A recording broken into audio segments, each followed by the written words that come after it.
हम लोग हैं दिल्ली में और देश के सामने और खासतौर पे बहुजन समाज के सामने जो मुद्दे हैं, जो ज्वलंत मुद्दे हैं, उसके बारे में चर्चा करने के लिए इकट्ठा हुए हैं। और इस मीटिंग में कह लें, ओपन मीटिंग में कह लें, तमाम पत्रकार हैं देश के चुनिंदा और तमाम इंटेलेक्चुअल हैं, जिसमें प्रोफेसर्स हैं, सीनियर जर्नलिस्ट हैं, मिनिस्टर्स हैं। मुद्दा यह है कि जो देश का वंचित तबका है उसके सामने चुनौतियां क्या हैं, देश के वंचित समाज के साथ जो घट रहा है इन दिनों वो कितना चिंता का विषय है और उस पर तमाम बड़े बड़े राजनीतिक दलों की चुप्पी कितनी मायने रखती है, इंसाफ कितना मिल पा रहा है उनको। मेरा पहला सवाल राजेंद्र पाल गौतम जी से है। सर, जिस तरीके से हाल के दिनों में एक के बाद एक कई घटनाएं, खासतौर पर एट्रोसिटी घटनाएं सामने आई हैं। ताजा जो मामला है उत्तराखंड का है, जिसमें एक दलित ने अपर कास्ट की लड़की से शादी की तो उसे मार दिया गया।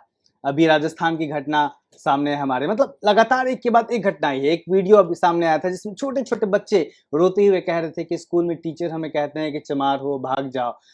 तो ये जो घटना है और इस पे जो चुप्पी है देश भर के तमाम बड़े बड़े राजनीतिक दलों की और खुद को राष्ट्रवादी कहने वाले लोगों की, इसको लेके आप क्या कहेंगे? बेसिकली ये चुप्पी इसलिए है क्योंकि जिस धर्म को वो मानते हैं उनको जो धर्मशास्त्र गवर्न करते हैं वो धर्मशास्त्र ही इस उत्पीड़न को अलाउ करते हैं। वो धर्मशास्त्र देश के 90% लोगों को शूद्र और अछूत के रूप में किसी भी प्रकार के हक और अधिकार देने के लिए तैयार नहीं है। तो उनके साथ जुल्म, जाति और उत्पीड़न उस धर्मशास्त्रों में बकायदा उसमें इजाजत है। तो वो उसको एज यूजुअल मानते हैं, उसको वो कुछ अलग नहीं मानते। उन्हें लगता है ये तो हमारा अधिकार है ये करना। दलित के, आदिवासी के, पिछड़े वर्ग के, इनके साथ उत्पीड़न करना, इनको पढ़ने से रोकना, इनको व्यापार करने से रोकना, इसको वो अपना अधिकार मानते हैं। इसलिए उनकी तरफ उन्हें तो धर्मशास्त्र से स्वीकृति है, इसलिए उनको ये अनहोनी नहीं लगती, उन्हें कुछ अटपटा नहीं लगता।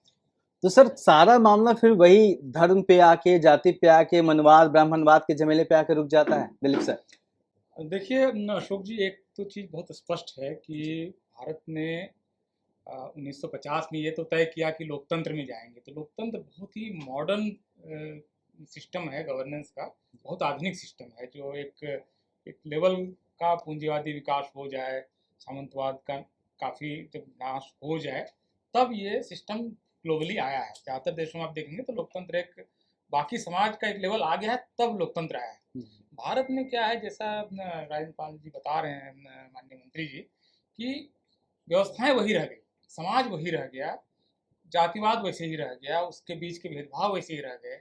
अछूत मानना, धर्म जातियों के बीच में शादियां न हो उसका निषेध, किस जाति का कौन सा कर्म है, कोई और कर्म करता है तो कैसे रोकना है, कोई सम्मान के साथ अगर खड़ा हो जाए, बुलेट पर चढ़ रहा है तो उसको पीट देना है, ये सारा कुछ वही रह गया। तो ये एक बहुत अजीब तरह की व्यवस्था हम लोग की बनी, जहाँ सिस्टम बना बहुत मॉडर्न, जो गवर्नेंस का सिस्टम बना वो बिल्कुल दुनिया का सबसे आधुनिक सिस्टम, समाज रह गया पीछे। तो ये जो अंतर्विरोध है, इसको बाबा साहब ने पाटने के लिए कहा था कि इसको पाटा जाए। ये सामाजिक अंतर्विरोध है, या आर्थिक अंतर्विरोध है, और मॉडर्न सिस्टम, इसके बीच के गैप को कम करना होगा, नहीं तो ये सिस्टम चलेगा। तो ये जो नहीं चल रहा है ना, ये जो कॉन्ट्रडिक्शंस आ रहे हैं, कोई किसी को पीट रहा है, बदले में आंदोलन हो रहे हैं, कभी SC ST एक्ट के खिलाफ आंदोलन होता है तो उसमें पता चला कि लाखों लोग सड़क पे आ जाते हैं, 12 लोग उसमें मरते हैं, केंद्र सरकार कानून बदलती। ये जो उत्पात है समाज में मचा हुआ है, ये इस उत्पात का जेनेसिस वहीं पर है। समाज दूसरे लेवल पे चल रहा है और जो सिस्टम बनाया गया, जिसकी कल्पना है, वो अलग है। तो ये अंतर्विरोध है। सर, आप DU में हैं, तमाम नई पीढ़ी के बच्चे आते हैं, आपका उनसे इंटरेक्शन होता है, उनको वो कहते हैं अपर कास्ट के बच्चे के हमें मनुस्मृति नहीं पता, हम कास्ट को नहीं मानते। वो कुछ बातें भी गिना देते हैं कि देखो यहाँ इंटरकास्ट मैरिज हो रही है, ये मेरा दोस्त है, तुरंत साथ चलते चलते बता देंगे कि ये तो मेरा दोस्त है, ये शेड्यूल कास्ट है। लेकिन फिर जो घटनाएं घट रही हैं वो आखिर कर कौन रहा है? प्रिसाइज उसी बात को एक्सटेंड कर देता हूँ। अभी मैं हिंदू कॉलेज में पढ़ाता हूँ और यहाँ आने के लिए मैं जैसे ही निकल रहा था तो स्कूटर पार्किंग से एक बुलेट निकला है और उस बुलेट में लिखा हुआ था ब्राह्मण। और गेट पे जब खड़ा था तो कोई लड़का उससे पूछ रहा था कि ब्राह्मण लेके किसी को डराना चाहते हो क्या? तो आप समझिए कि आप दिल्ली में रहते हैं, मर्सिडीज पे कोई ब्राह्मण क्षत्रिय लिख के घूम रहा है, कह रहा है कि जाति नहीं है।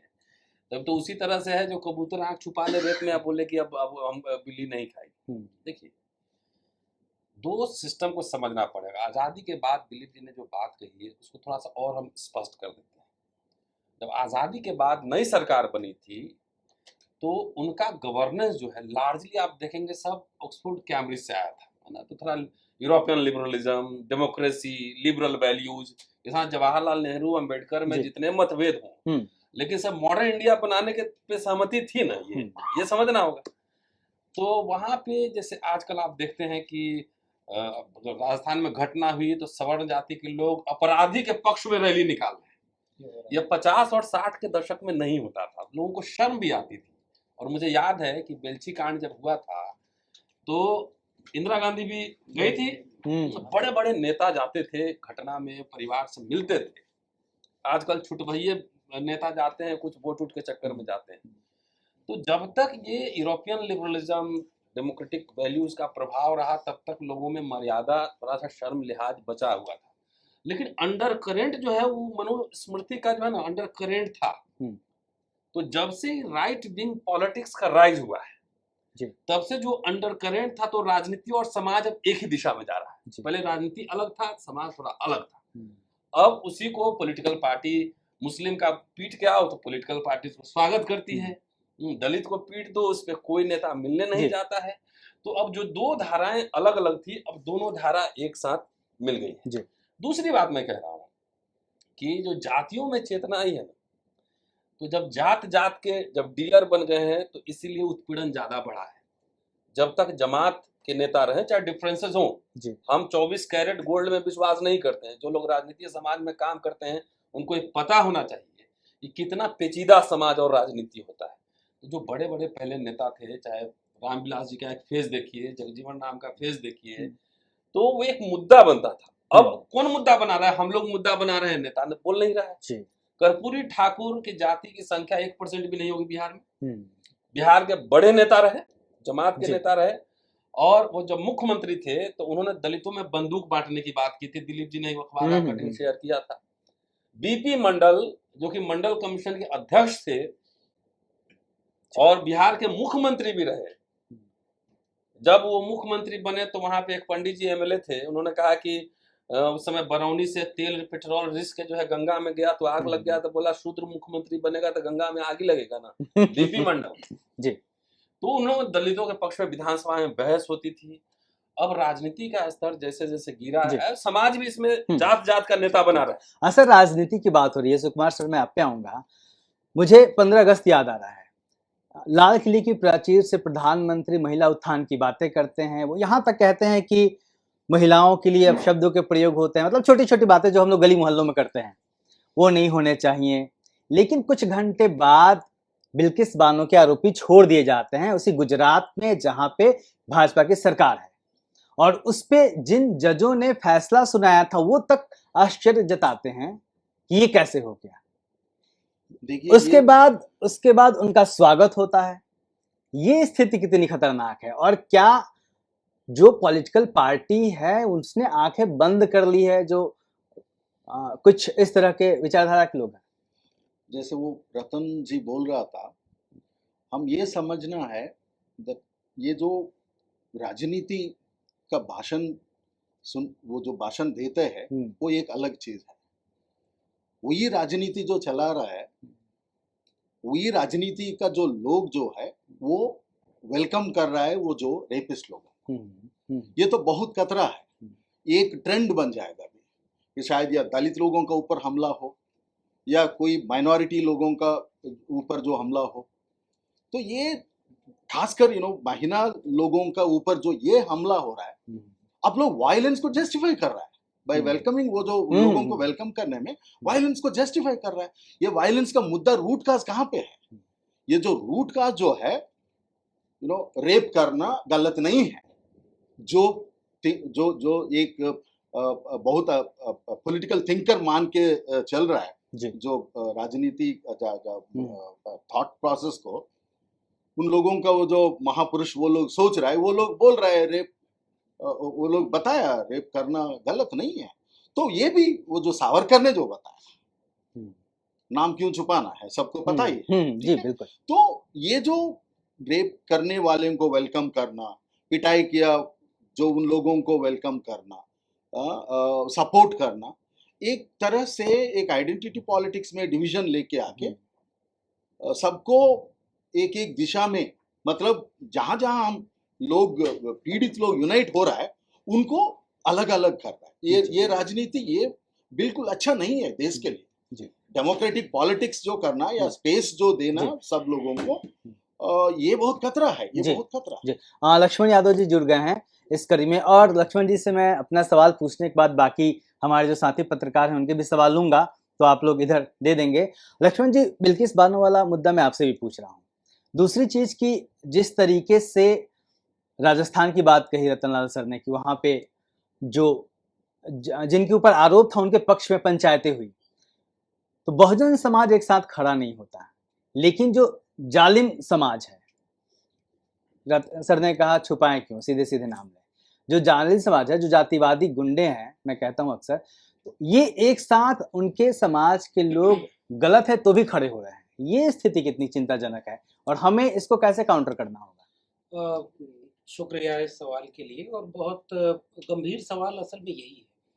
मुझे लग रहा है कि इस समय बहुजन समाज के बीच और खासकर नौजवानों के बीच दो तरह की स्थितियां देख पा रहा हूँ मैं। एक स्थिति ये है कि वो कम शिक्षित जागरूक होने के चलते या रोजगार न मिलने के चलते जो सत्ता कह रही है, जो जो खबरें वहां से प्रायोजित की जाती हैं वो उन्हें मान करके उन्हीं के पक्ष में खड़ा है, जिसकी वजह से वो लोग शासन कर रहे हैं।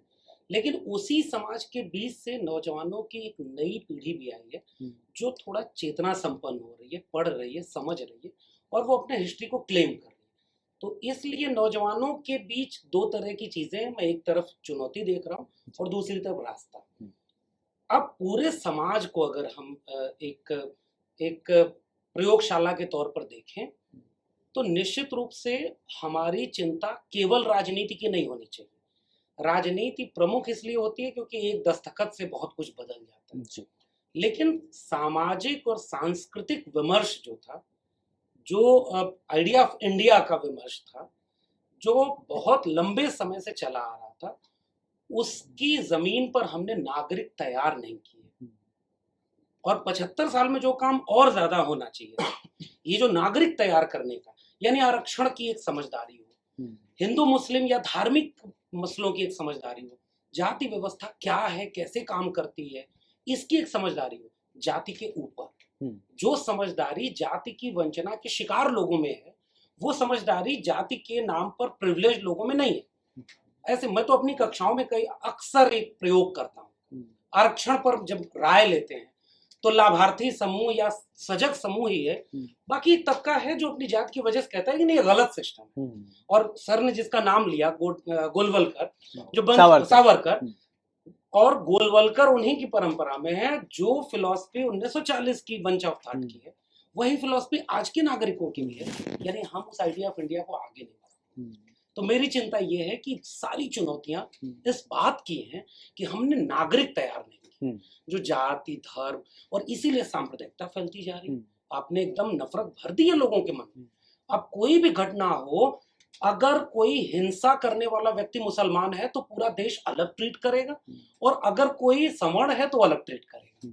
सवर्ण के पक्ष में रैलियां होंगी, और अगर वो व्यक्ति मुसलमान है तो पूरी मुस्लिम कौम को कहा जाएगा कि ये गद्दार है। इसलिए ये ज्यादा बड़ा खतरा इस पूरे राष्ट्र के निर्माण। जी सर, एक दिलीप सर मैं आपके पास आऊंगा, फिर राजेंद्र पाल सर के पास आऊंगा, जिन्होंने कहा कि मुस्लिम कौम एक आदमी खड़े। तो दिलीप मंडल जब इंडिया टुडे के एडिटर होते हैं तो वो देश के पत्रकार होते हैं, वो अच्छे पत्रकार होते हैं।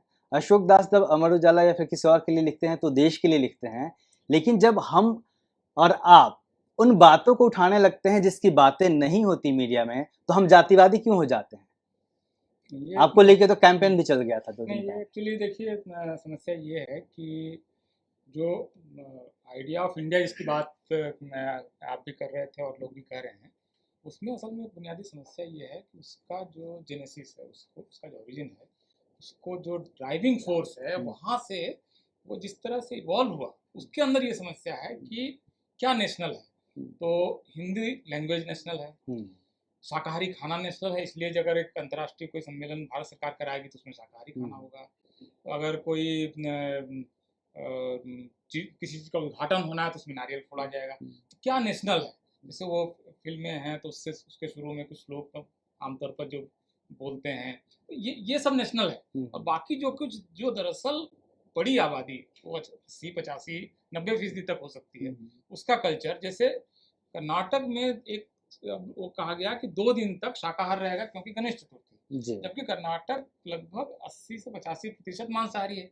ये आपको नेशनल सर्वे बता रहा है। तो जहाँ 90% आबादी रेगुलर मांसाहार करती है, वहाँ पर 2 या 3% या 5% की इच्छा सब पे थोप दी जाती है। ये नेशनल है सब। वहाँ पर वो 3% लोगों की जो इच्छा है वो आज की तारीख में एयर इंडिया का फूड है, वही शाकाहारी फूड वो देते हैं। तो ये समस्या है। बल्कि मैं दूसरे चीज की तरफ आपका इशारा करना चाहूँगा, जहाँ से आपका प्रश्न आया था कि ये समस्याएं क्यों आ रही हैं इस समय ज़्यादा, जो उत्पीड़न की घटना है जिसको लेकर मंत्री महोदय ने ये सारा डिस्कशन ऑर्गेनाइज कराया है। उत्पीड़न की घटना है, मुझे ये लगता है कि देखिए चीज़ें रॉन्गली सेटल्ड थी कि गांव में एक सामंत होगा, उसके यहाँ लोग मुफ्त में काम करेंगे, फिर उनको मुफ्त में जाके सेवा करेंगे, ना उनका बाल काट देगा। ये मुफ्त की सेवा, उनको जो मन करेगा वो दे देंगे, नहीं मन करेगा नहीं करेंगे, उनके घर की औरतें उठा लेंगे। ये सब एक नॉर्मल था, ये नॉर्मल था। तो ये जो सेटल्ड था ये रॉन्गली सेटल्ड था।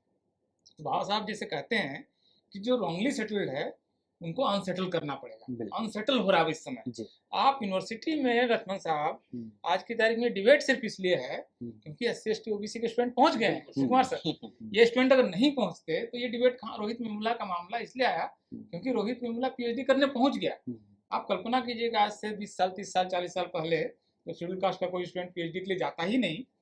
तो ये कन्फ्रंटेशन कहाँ से आता है? तो ये कन्फ्रंटेशन इससे अच्छा है कि अब ये जो रॉन्गली सेटल्ड है ये अनसेटल्ड हो रहा है और कुछ राइट तरीके से सेटल होगा। जो भी नया संतुलन बनेगा वो पिछले संतुलन से अच्छा होगा। एक खलबली मची है। बिल्कुल सर, आप एक चुनौती लगातार आप बात करते रहे हैं कि जाति तोड़ो समाज जोड़ो, तो वो जो अपने जो शेड्यूल कास्ट या फिर जो बहुजन समाज के बीच की जो चुनौती है वो चुनौती कितनी बड़ी है और वो अत्याचार के खिलाफ लड़ने में किस तरीके से सहायक हो पाएगी अगर ये हो जाता है? मैं समझता हूँ ये तब तक चुनौती बढ़ी है जब सवाल आप लोग दे दीजिए। ये तब तक बढ़ी है जब तक हम अपने लोगों को उनके इतिहास के बारे में बता नहीं देते।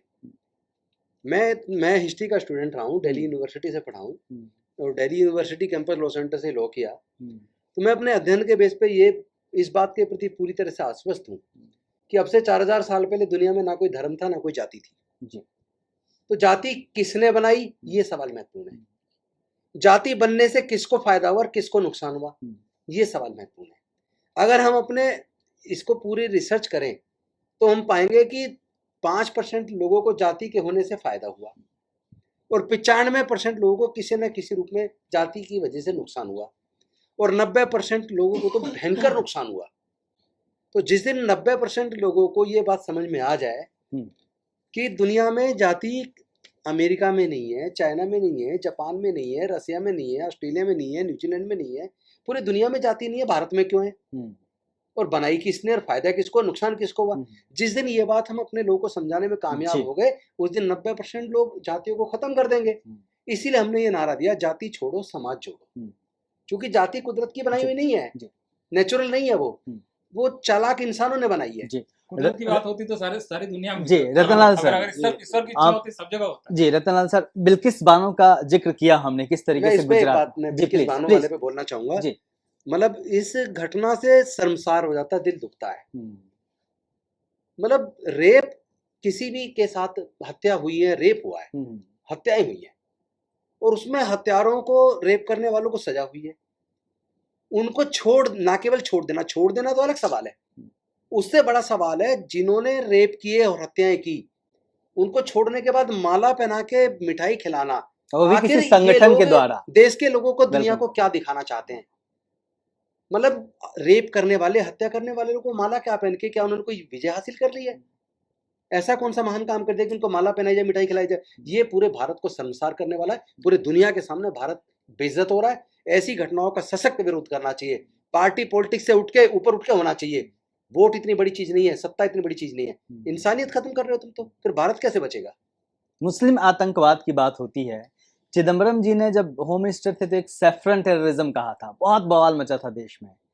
यशवंत सिंधे कुछ दिन पहले सामने आए हैं जो क्लेम कर रहे हैं कि वो 25 साल तक आरएसएस में रहे हैं और उन्होंने कोर्ट में एफिडेविट दिया है कि बीजेपी को इलेक्शन जिताने के लिए आरएसएस बम ब्लास्ट प्लान करती थी, लेकिन एक खामोशी है, डिस्कशन नहीं हो रहा है। तो जो सैफरन टेररिज्म है और मुस्लिम आतंकवाद है, तो एक पे हो हल्ला, दूसरे पे चुप्पी, क्यों? मुस्लिम आतंकवाद है तो इसके पक्ष में देश में कौन बोल रहा है? कोई बोल रहा है? आरएसएस का शस्त्र पूजन होता है, लाठी लेकर जो वहाँ पे ट्रेनिंग चलता है, आखिर वो लाठी और शस्त्र पूजा किसके लिए है? किसको डराने के लिए? वो तो चाइना बॉर्डर पे तो जा नहीं रहे हैं, न पाकिस्तान जा रहे हैं।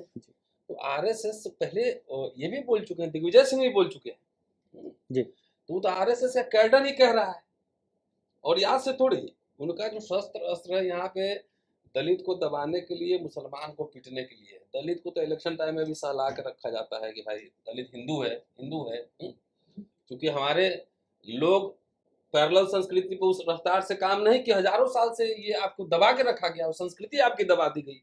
एक दिन में आप हल्ला कर लें कुछ नहीं होगा। मैं पुराने सवाल पे फिर आ जाता हूँ, जाति का सवाल आपने पूछा कि जाति से फायदा, ये एक ही सिक्के दो पहलू है, मुसलमान और जाति दोनों, कि जिसको फायदा हो रहा है जिस दिन उसको इससे नुकसान होने लगेगा उस दिन जाति उन्मूलन आंदोलन वही सफल करेगा, वही ज्यादा बढ़ाएगा। इसका कारण बता रहा हूँ। अभी बोले कि 5% लोग पूरा ओपिनियन मेकिंग बनाते हैं देश में, 85% आप कहते रहिए, लेकिन किसी इंस्टीट्यूशन पे, संस्थान पर आपका कब्जा नहीं, इंक्लूडिंग पॉलिटिक्स। कम से कम देखिए किसने बनाया? सीधा जाति व्यवस्था पढ़े लिखे ब्राह्मणों ने बनाया है, जिसका सबसे ज्यादा लाभ उनको मिलता है। जिस दिन, मेरे कहने का मतलब, बहुजन जमात इकट्ठा हो जाए पॉलिटिकली सोशली भी, हम अभी धार्मिक इस पे बात नहीं कर रहे, पॉलिटिकली सोशली भी इकट्ठा हो जाए और लगे कि अब उनको नुकसान होने लगा कि आप दिल्ली यूनिवर्सिटी में, जेएनयू में अभी अपॉइंटमेंट खाली आप ही का नहीं होगा, उस दिन सबसे पहले उन्मूलन का आंदोलन पढ़ा लिखा ब्राह्मण शुरू करेगा, तभी जाके वो मामला जो है ना कुछ आएगा। नंबर 1। नंबर 2, पहले दलितों को एक डंडा से हाँकते थे, अब गोली मारना पड़ रहा है जी। उसके खिलाफ जो जातीय रैली सवर्णों को करनी पड़ रही है। इसका मतलब कि एक कॉन्फिडेंस का लेवल आ गया है ना। आपको अब गोली मारना पड़ता है, धमकी देना पड़ता है, वीडियो बना के वायरल करना पड़ता है। क्योंकि मैं यहाँ पे एक रेफरेंस देके बात खत्म करूँगा। डॉक्टर अंबेडकर ने लिखा 1930 के दशक में, वॉल्यूम 10 में जाके देखिए, अधिकतर जो अस्पृश्य है, भूमिहीन, खेतिहर मजदूर है, वो जब भी सवर्णों को लगता है कि ये उत्पाती हो रहा है, मतलब अपने हक की बात कर रहा है, तो सबसे पहला काम करता है कि वो उसका सामाजिक बहिष्कार करता है, सोशल बाइकआउट करता है, जो कि गांधी के बहिष्कार से भी ज्यादा खतरनाक है। नंबर 1। नंबर 2 कहते हैं कि दलितों की जो संख्या है, मुसलमानों की जो संख्या है, अमूमन हर गांव में छोटे छोटे हैं। मुसलमान पूरे भारत में फैले हैं, दलित भी गांव गांव फैले हैं, लेकिन मुसलमानों पर हम 30 की बात कर रहा हूँ, अभी की नहीं कर रहा हूँ, अभी स्थितियां बदल गई। उस समय अंग्रेज हुकूमत था, नेशनल मूवमेंट चल रहा था, इसलिए मुसलमान पर हमला करने से ये हिंदू डरते हैं, क्योंकि जब हमला करेंगे तो सारे मुस्लिम इकट्ठा होंगे, और जब भी मुस्लिम हितों पे कुठाराघात होता है, मुसलमान उनका बदला लेंगे। लेकिन अस्पृश्यों पे किसी भी तरह की कोई भी हिंसा होती है तो उसका प्रतिशोध लेने वाला कोई नहीं होता, इसलिए उनका मनोबल बढ़ता जाता है। इसीलिए मैं कर्पूरी ठाकुर साहब का वो रेफरेंस मैंने दिया कि संविधान आपको आत्मरक्षा, अपने स्वाभिमान मान सम्मान की रक्षा का अधिकार देता है। अगर कोई एज ए प्रोफेसर मेरे से बात करेगा तो जाहिर है मुझे प्रोफेसर बात करनी चाहिए। घर में आके पीट रहा है घर के लोगों को, तो वहां क्या बोलेंगे? हे आई एम ए प्रोफेसर, नहीं मारो नहीं, क्या करेंगे आप जी? वहां संविधान आपको आत्मरक्षा के अधिकार दे रहा है। तो जो कॉन्फिडेंस का लेवल बिल्डअप हुआ है, उसको मुझे लगता है 2 कदम और पुश करने की जरूरत है। मतलब इसको ऐसे समझा जा सकता है कि कोई भी अपर कास्ट या फिर कोई भी उसी को मारता है या फिर प्रताड़ित करता है, जिससे उसको लगता है कि वो रिएक्ट नहीं करेगा, और शायद यही वजह है। निश्चित। लक्ष्मण जी, एक बड़ा सवाल इसमें यह भी है, 85% की बात कह रहे हैं हम लोग, बहुजन समाज की बात कह रहे हैं। बहुजन समाज क्या छलावा है अभी तक, या फिर वो बन रहा है तो कितना बन पाया है?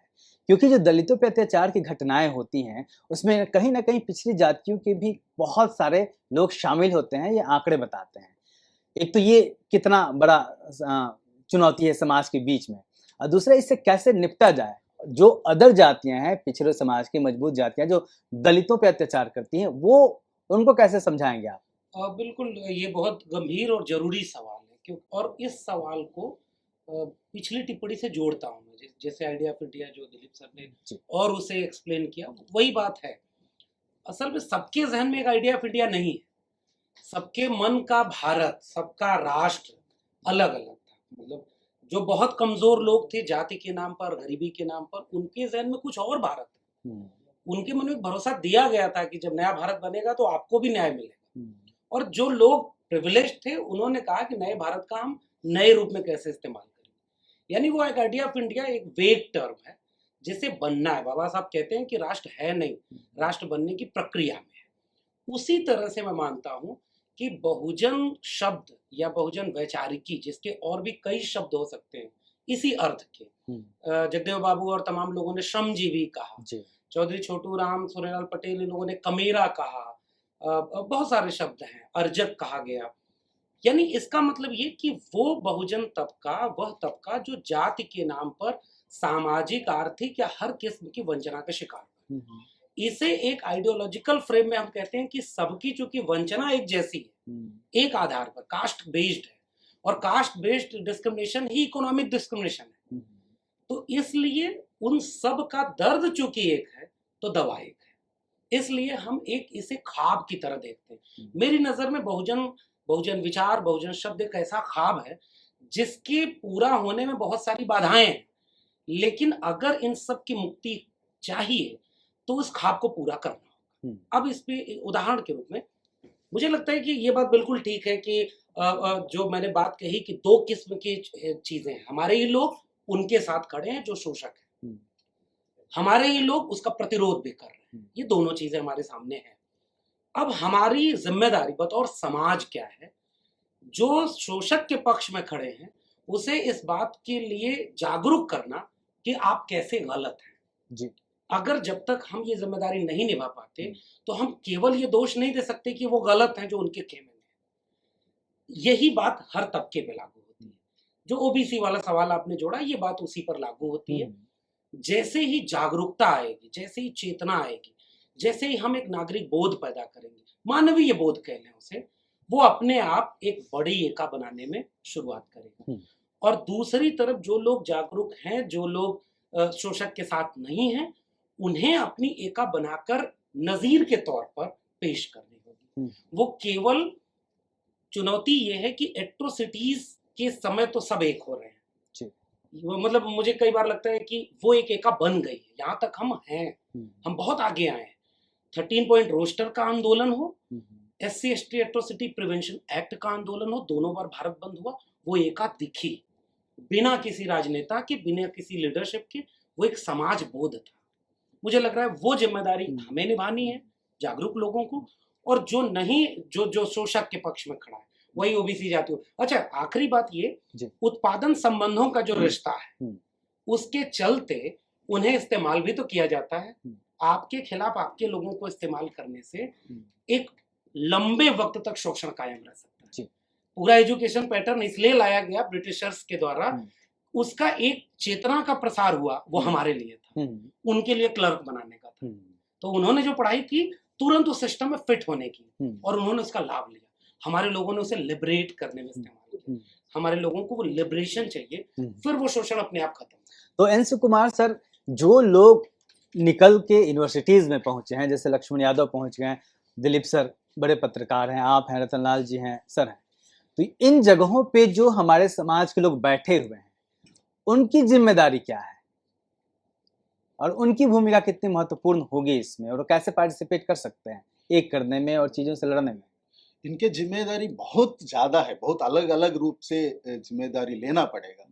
जैसे ये फर्स्ट जनरेशन जो लोग यूनिवर्सिटी स्पेसेस में जब 1990s में जो रिजर्वेशन इम्प्लीमेंटेशन करना शुरू किया, उसका पहले कभी भी नहीं थे। सब लोग हम यहाँ पे बैठे हैं, सब लोग हम फर्स्ट जनरेशन लर्नर्स हैं।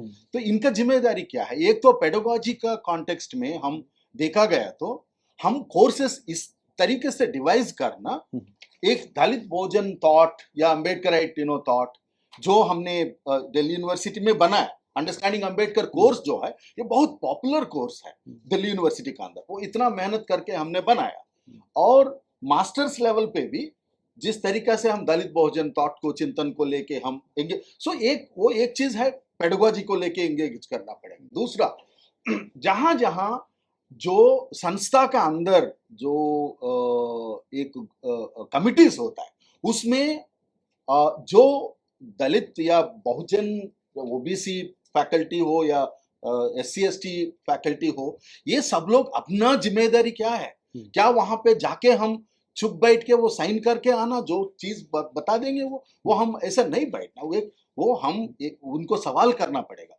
वहां पे जो डिस्क्रिमिनेशन होता है उनसे ये सवाल करना पड़ेगा, देखो हमारा बच्चे का खिलाफ आप लोग क्यों इस तरीके से कर रहे हैं, जो हम रिप्रेजेंट कर रहे हैं हमारा कम्युनिटी को। तो उस तरीके से संस्था का अंदर जितना भी कमिटीज हो उसमें हम शामिल होना बहुत जरूरी है। सवाल करना इंस्टीट्यूशन के साथ वो बहुत जरूरी है। और तीसरा इंपॉर्टेंट जो है, एक कनेक्टिविटी बनना बहुत जरूरी है पूरा देश का अंदर। जैसे हम ये जो मिशन जय भीम का द्वारा भी जिस तरीके से भी हम सारे देश का अंदर जितना भी फैकल्टी हो उनसे कनेक्ट करके एक अल्टरनेटिव क्या, द पेडागोजी जो है, द हिस्ट्री जो है, द नॉलेज जो है, उसको पूरा हम इस्तेमाल करना ही पड़ेगा। जी, मेरा एक सवाल और है, उसके बाद मैं आप लोगों के सवाल लूंगा, उसके बाद हम लोग वाइंड अप करेंगे। उस सवाल के पूछे जाने तक जो सवाल आएंगे मैं उसको ले लूंगा। Dilip sir, social media expert हैं, अपने सर के पास एक गंभीर और सवाल है, उसके ऊपर आऊंगा। सोशल मीडिया एक्सपर्ट हैं आप जो लिखते हैं, कहते हैं, फर्क पड़ता है, मतलब पसीना आता है विपक्षियों को। तो इस तमाम लड़ाई में सोशल मीडिया कितना इम्पोर्टेंट है, और जो हमारे बच्चे हैं, हमारे समाज के बच्चे हैं, उनको किस तरीके से इसको इस्तेमाल करना चाहिए ताकि वो फंसे भी ना और लड़ाई लड़ी भी जा सके? देखिए, इस सवाल को मैं एक दूसरी जगह से उठा रहा हूँ, और जहाँ पर डॉक्टर लक्ष्मण यादव ने छोड़ा था वहाँ से उठा रहा हूँ। जी, जैसे आपने कहा कि ये जो बहुजन का कॉन्सेप्ट है, क्या ये एक छलावा है, एक सिर्फ आइडिया है, एक वर्चुअल कॉन्सेप्ट है, कोई मतलब एक ऐसी चीज है जो शायद अचीव होनी चाहिए, और आज जिसकी हम बातें तो करते हैं लेकिन अचीव कहाँ हो तो पाई? ये एक्चुअली मैं इसको दो तरीके से देख रहा हूँ, ये जो, और इसमें मैं सोशल मीडिया को जोड़ता हूँ इस विमर्श में, कि दो चीजें असल में यूनिटी बनाती है, जो एकता बनाती है। ऐसा नहीं हो सकता है कि हम दो अगर अलग अलग तरह के लोग हैं तो हमारे बीच में एकता किस बात पे कारण हो? बनेगी? कोई वजह तो होनी चाहिए ना, कॉमन इंटरेस्ट हो, कोई कॉमन हॉबीज हो, कोई चीज तो जो सामाजिक एकता है वंचितों की, वो दरअसल दो कारणों से बन सकती है। पहला पक्ष है कि कॉमन इंटरेस्ट, स्वार्थ। दरअसल देखिए, एक तो सच है कि भारत तेजी से शहरीकरण की ओर बढ़ रहा है, 30-35% तक शहरी हो चुका है। तमिलनाडु जैसे राज्य तो लगभग 55% शहरी हो चुके हैं। तो भारत को देर सवेर अगले 40-50 साल में पूरा भारत लगभग शहरी बन जाएगा, कुछ हिस्से इसके ग्रामीण बचेंगे, जो रफ्तार है उससे लग रहा है। तो शहरी स्पेस में कॉमन इंटरेस्ट आपको SC ST और OBC का मिल जाएगा, क्योंकि इंस्टीट्यूशंस में वो गायब है।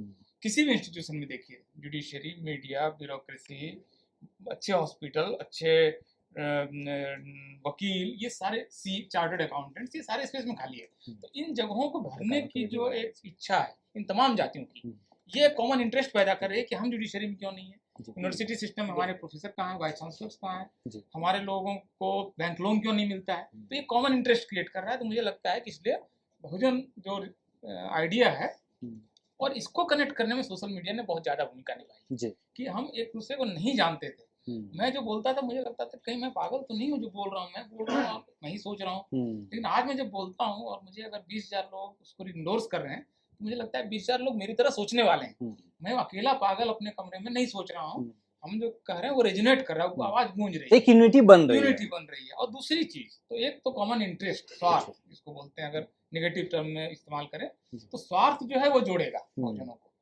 जैसे दिल्ली यूनिवर्सिटी में अगर 82 कॉलेजेस हैं और एक भी अगर शेड्यूल कास्ट, शेड्यूल ट्राइब या OBC का प्रिंसिपल नहीं है, तो SC ST OBC के टीचर्स के बीच में इस मुद्दे पे यूनिटी बन सकती है हम्म। कि प्रिंसिपल्स को एक कार्डर मान के इसके अंदर आप SC ST OBC रिजर्वेशन लागू जी। कीजिए, 82 प्रिंसिपल को एक यूनिट मानिए। जी। इस तरह की यूनिटीज बनेंगी, यही दिशा है आगे चल के। दूसरी चीज जो जोड़ेगी वो है न्याय का पक्ष, और इसमें क्या कोई जुर्म हो रहा है, कोई अन्याय हो रहा है, तो एक मानव के अंदर एक प्रवृत्ति होती है कि अन्याय जिनके प्रति हो रहा है उसके साथ पीड़ित के पक्ष में खड़ा होना। तो ओबीसी को भी ये सोचना पड़ेगा कि समाज व्यवस्था में जो ज्यादा पीड़ित हैं जी। उनके सवालों को प्राथमिकता दें। ओबीसी की एक ऐतिहासिक जिम्मेदारी है, क्योंकि उनकी संख्या ज्यादा है, उनके पास जमीन है, वो उतना ज्यादा उत्पीड़ित नहीं है। तो अगर उनको इस फ्रेम के अंदर रहना है तो उनकी ऐतिहासिक जिम्मेदारी है कि न्याय का जब सवाल हो, ओबीसी का व्यक्ति अगर दलित को उत्पीड़न कर रहा है तो ओबीसी इंटेलेक्चुअल के सामने ये प्रश्न होना ही नहीं चाहिए कि कहाँ खड़े हैं। अपनी जाति के पक्ष में अगर खड़े हो जाते हैं तब वो फिर समय को पीछे ले जा रहे हैं। तो अगर वो विकास की धारा के साथ हैं तो उनको वहां पर दलितों के पक्ष में खड़ा होना ही चाहिए, अगर वो बहुजन की बात करें, वरना वो नकली बात करें। सर राजेंद्र पाल सर, एक सवाल आया है राहुल नागपाल जी का, बोल 85 चैनल है इनका, उनका पूछना है कि इन सारी समस्याओं का समाधान क्या है? सबसे बड़ा सवाल मुझे लगता है कि सबसे बड़ा समाधान एक दिखता है कि हम लोग अपने इतिहास को पढ़ें, अपने ओरिजिन को समझें, और इतिहास को जानने के बाद जब हमें समझ आ जाए, जैसे मैंने पहले दोहराया कि जाति प्रकृति ने नहीं बनाई, और हमारा जो दर्द है कि हमारे मुद्दे एक हैं, तो जिनके मुद्दे एक हैं वो अपनी समस्याओं के निदान के लिए तो एकजुट हों। और दूसरा, मैं जो बार बार बोलता हूँ, हमें व्यक्ति को मजबूत नहीं करना चाहिए, हमें विचारधारा को मजबूत करना चाहिए। जब आप राजेंद्र गौतम को मजबूत करोगे तो राजेंद्र गौतम मजबूत होगा। राजेंद्र गौतम मर सकता है, बीमार हो सकता है, बिक सकता है, वो समाज का गद्दार हो सकता है, लेकिन अगर आपने गौतम को मजबूत करने के बाद विचारधारा को मजबूत किया तो विचारधारा कभी नहीं मरती, विचार कभी नहीं मरता, चलते रहते, तो चलता रहता, सतत प्रक्रिया है। तो मुझे लगता है इस समस्या का समाधान हो सकता है। एक सवाल आया है, किसने पूछा है, नाम नहीं लिखा है, वो बता दें। सवाल यह है कि जो दूसरा पक्ष है, उनके सभी बुद्धिजीवी उनके एक सिस्टम के लिए काम करते हैं, जिसे आप आरएसएस कह सकते हैं। हमारा आपका एक सिस्टम कहाँ है? किसका सवाल है और किससे है? मेरा सवाल। अच्छा जी, है। जवाब किससे लेना है, किससे पूछा आपने? जी, आप जो भी कंफर्टेबल हो। उस सिस्टम पे मैं आपको बताता हूँ, जो हम लोग अपने लोगों को ये बौद्ध कराने की कोशिश कर रहे हैं कि हमारे पूर्वज बौद्ध थे, पूरा भारत बौद्धमय था जी, जो आज 7-8 कंट्रीज में बढ़ चुका है।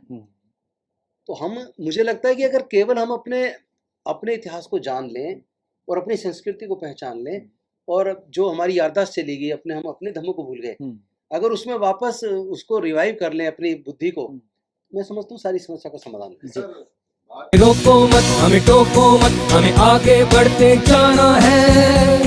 जय भीम का नारा लगाना है, जय भीम का नारा लगाना है, जय भीम, जय भीम। अंबेडकर मिशन चैनल आर्थिक समस्या से गुजर रहा है। अगर आप बहुजन समाज में बाबा साहेब अंबेडकर और तथागत बुद्ध की विचारधारा को अधिक से अधिक लोगों तक पहुंचाना चाहते हैं तो हमें आर्थिक सहयोग प्रदान करें, ताकि हम अपने चैनल के माध्यम से देश विदेश में समता, बंधुता, एकता और संवैधानिक अधिकारों को ज्यादा से ज्यादा लोगों तक पहुंचा सकें। आप अपनी सहायता राशि नीचे लिखे खाते में जमा करा सकते हैं। खाता धारक गौतम रत्ना, खाता संख्या 3169576865 IFSC कोड SBIN 0060336, बैंक भारतीय स्टेट बैंक। आप हमारे बैंक खाते का विवरण स्क्रीन पर भी देख सकते हैं। Hello friends, hi everyone, welcome to Rose cinema. Rose cinema पे आपका स्वागत है, जहां आपको देखने को मिलेगा hosting, action, comedy, suspense, sting, untold story. हमारे चैनल रोज सिनेमा को लाइक, शेयर एंड सब्सक्राइब करना मत भूलिएगा। भूलिए। मैं गौतम रत्ना आपका बहुजन फिल्म प्रोडक्शन में स्वागत करता हूं, और आप हमारे प्रोडक्शन हाउस के अंदर अपना कैरियर बना सकते हैं as a film director, as a producer and actor and actress and editor and cinematographer also. अगर आपको फिल्म से रिलेटेड कुछ भी प्रोजेक्ट आपको बनवाना है तो हमारे पास में पूरा सेटअप है, जिसमें फिल्म कैमरा है, शूटिंग लाइट्स है और एडिटिंग है। सारा A to Z एक ही जगह पर आपको हमारे यहाँ पर मिल जाएगा। तो दोस्तों आप हमें कांटेक्ट कर सकते हैं हमारे नंबर्स पर 9810085714 और 8510005714। हमारे वेबसाइट पे विजिट कर सकते हैं www.filmserviceindia.com और हमें मेल भी कर सकते हैं gautamfilmsproduction@gmail.com पर। धन्यवाद।